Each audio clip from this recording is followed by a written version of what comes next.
Hi friends, today we will discuss an important topic in cardiology, that is Cor Pulmonale. You can download the MediLectures app which is available on Play Store as well as iOS to download the PDF of this lecture, attempt free tests and various quiz. You can also check out the Harrison based test series course on the app.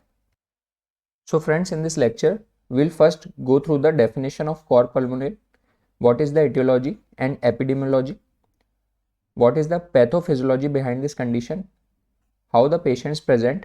Firstly, we will see the symptoms, then signs, and finally, how to diagnose this condition.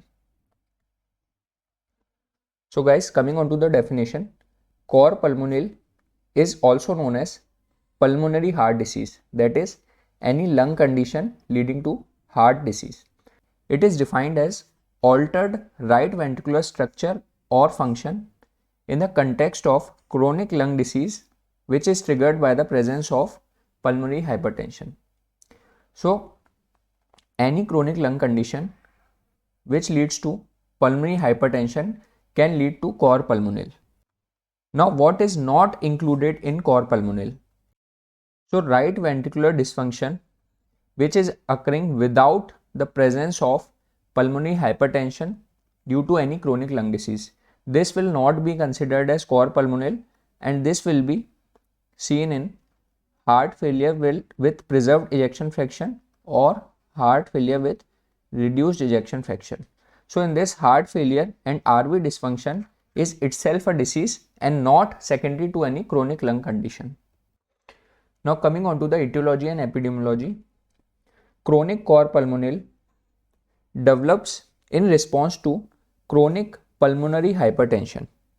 Now this chronic pulmonary hypertension results either due to any parenchymal lung disorders or primary pulmonary vascular disorders or any condition leading to alveolar hypoxia.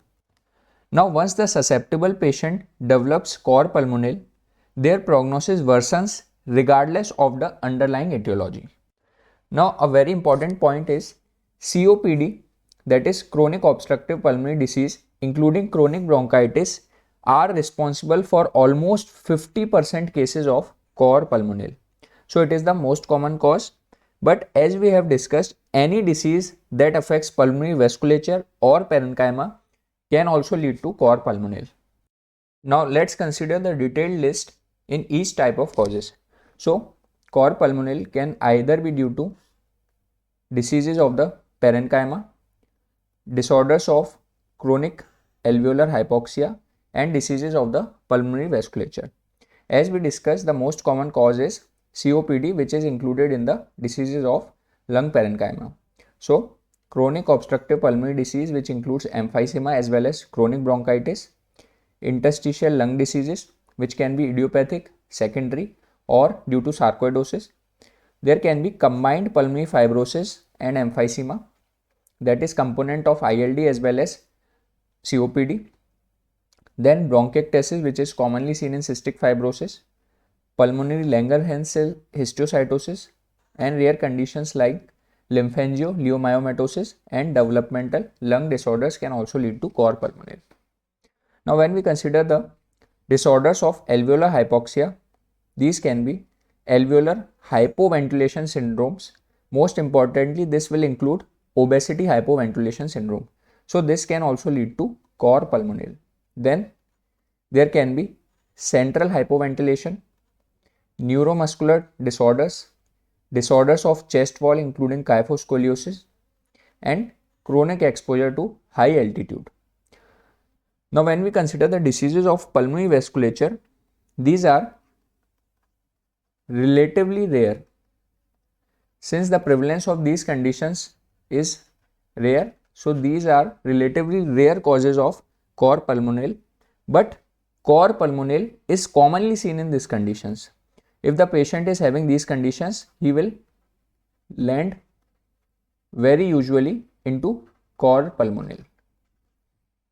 So these will include pulmonary arterial hypertension, which can be idiopathic, heritable, drug toxin induced, veno-occlusive disease. Then there can be chronic thromboembolic pulmonary hypertension, pulmonary tumor thrombotic microangiopathy, and mediastinal disorders which affect central pulmonary vasculature. So this was all about the etiology of cor pulmonale. Now let's come on to the pathophysiology, how these lung disorders actually lead to right ventricular dysfunction. So although many conditions can lead to cor pulmonale, the common pathophysiological mechanism is pulmonary hypertension and increased right ventricular afterload, which is sufficient to alter right ventricular structure as well as function.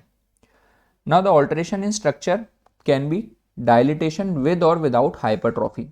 So we will discuss in coming slides that hypertrophy will be absent in acute cor pulmonale and will be present in chronic cor pulmonale along with right ventricular dilatation.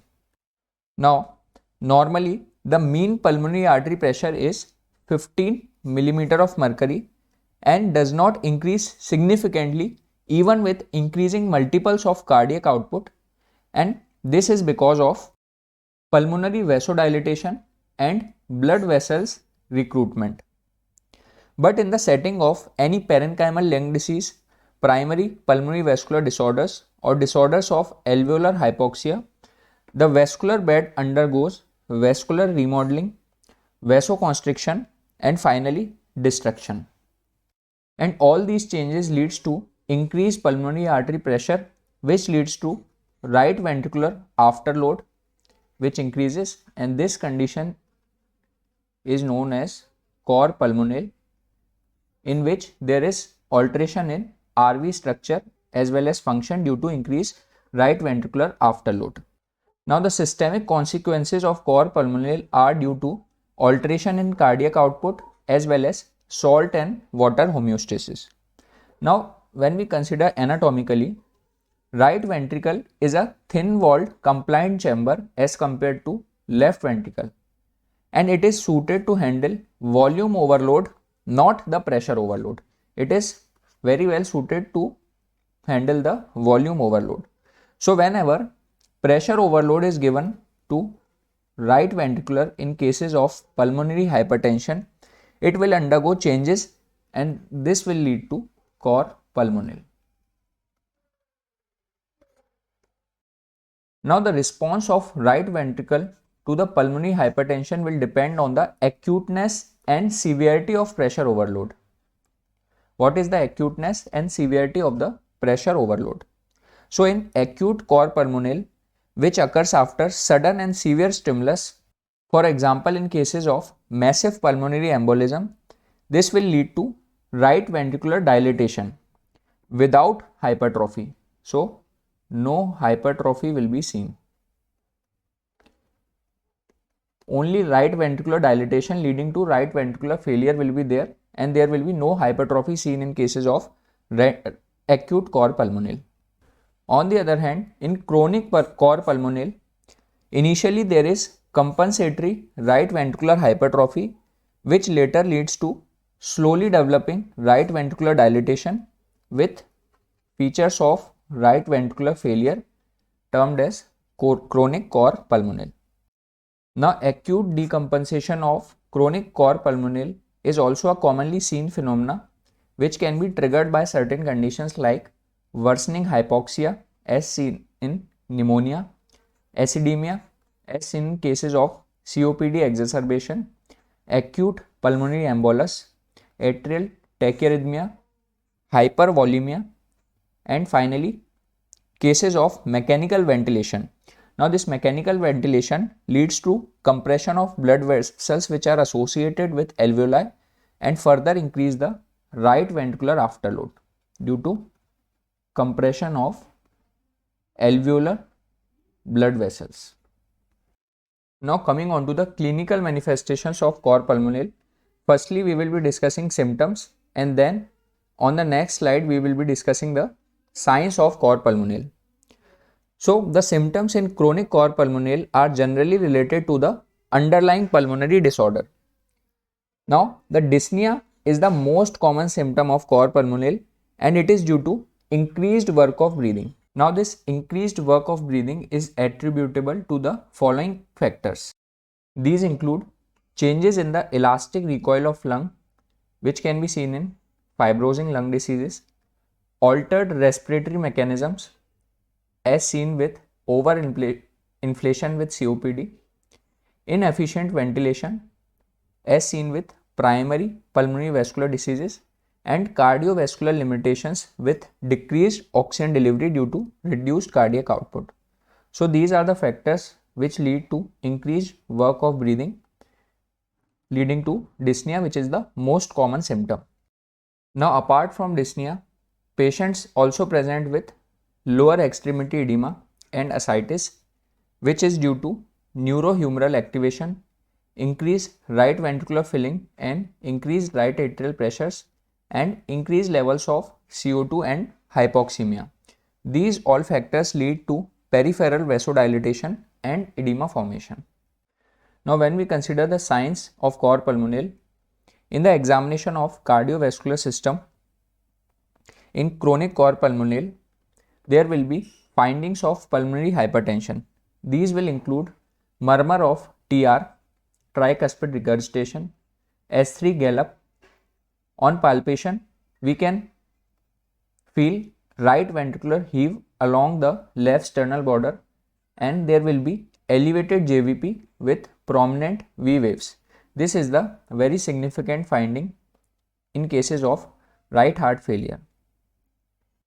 Now the other parts of examination include hepatomegaly, pulsatile liver with TR, then ascites and lower extremity edema. Now cyanosis in cases of cor pulmonale is a late finding and is secondary to low cardiac output, systemic vasoconstriction and hypoxemia. In the examination of respiratory system, we can see the findings of the pulmonary disorder which is leading to right heart failure. Now coming on to the last part of this lecture, that is diagnosis. So first of all, if we are suspecting a patient as a cor pulmonale, it is important to evaluate the patient for left ventricular systolic and diastolic function, as these can also be a cause of right-sided heart failure, and this will not be included in cor pulmonale. So in cases of cor pulmonale, the ECG can show us P pulmonale due to right atrial enlargement, right axis deviation and right ventricular hypertrophy. Chest X-ray can show enlargement of main central pulmonary arteries due to pulmonary artery hypertension as well as hilar vessels. Spirometry and lung volumes can identify obstructive as well as restrictive lung disease and reduce diffusion of carbon monoxide. Now HRCT thorax can help in diagnosis of interstitial lung disease as well as the extent of emphysema. Chest CT angiogram can be done for diagnosis of acute pulmonary emboli. So for acute pulmonary emboli, we have chest CT angiogram, but for chronic thromboembolic disease, the best investigation is ventilation perfusion scan. Then 2D echo can help in identifying the right ventricular wall thickness as well as chamber dimensions. Doppler echo can measure the pulmonary artery pressures. MRI is also used for right ventricular structure as well as function. Cardiac catheterization confirms the diagnosis of pulmonary hypertension, and brain natriuretic peptide BNP as well as NT-proBNP is increased secondary to right ventricular myocardial stretch. So this was all about diagnosis, and hereby we conclude the lecture on cor pulmonale. Thank you so much guys. Kindly hit the like button if you find this lecture useful.